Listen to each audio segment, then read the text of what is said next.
choosing the right location for your event is crucial. From a marketing point of view and from a commercial point of view, obviously, but also from a safety point of view.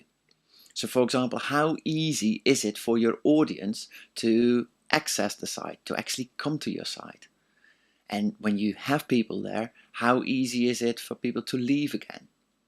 Now, why is this important? Well, remember the story I told you about the festival that asked people to arrive by public transport? Well, exactly. You have an influence on how people want to come to the event site. So if you tell people to arrive by car, you need to have enough parking spaces. You need to think about the safety at the parking spaces, how people actually park their car. So there needs to be another plan in place. Make sure you think about these kind of things. But also, how many entrances do you have on site? How many exits do you have inside? Not only because at the end of the festival or at the end of the event people want to leave, but also in case of an emergency, how many of those entrances will turn into exits? I've been to one event where the exit of the festival, so as soon as people got into the car and they wanted to drive off, they were straight onto the motorway. Now that includes a lot of planning, that includes a lot of negotiation and a lot of meetings with traffic police. You also need to think about the movements on site. So forget about the fact that people actually have to come to your site in the first place, but what happens once they are at your or on your event site? How will they move around? And this really is site design more than anything else.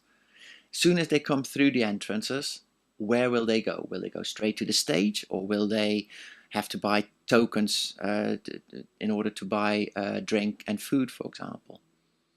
So how will they move around the site? So you really need to start thinking about that, because that will influence a great deal of your health and safety plan. Again, if you have a concert, for example, people are only there for 2-3 hours at a time, and most people will probably stand.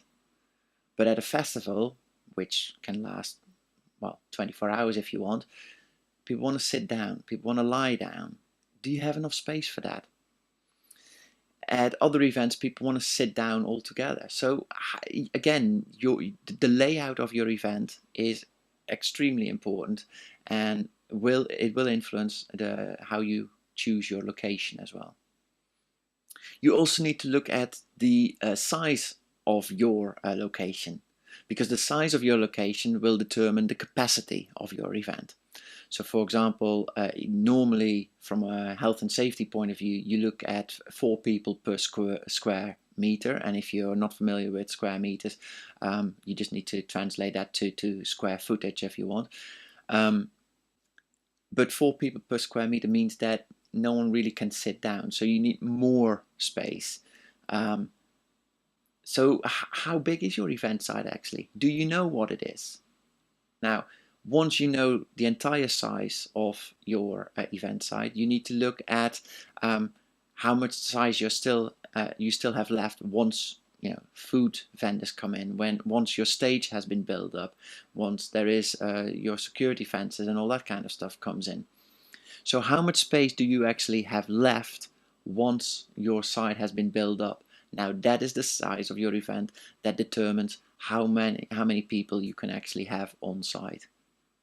So choosing your location is extremely important, and choosing your location is something that yes, it has a commercial point of aspect of it, but there's definitely a safety aspect in there as well. So think it through and don't jump to conclusions.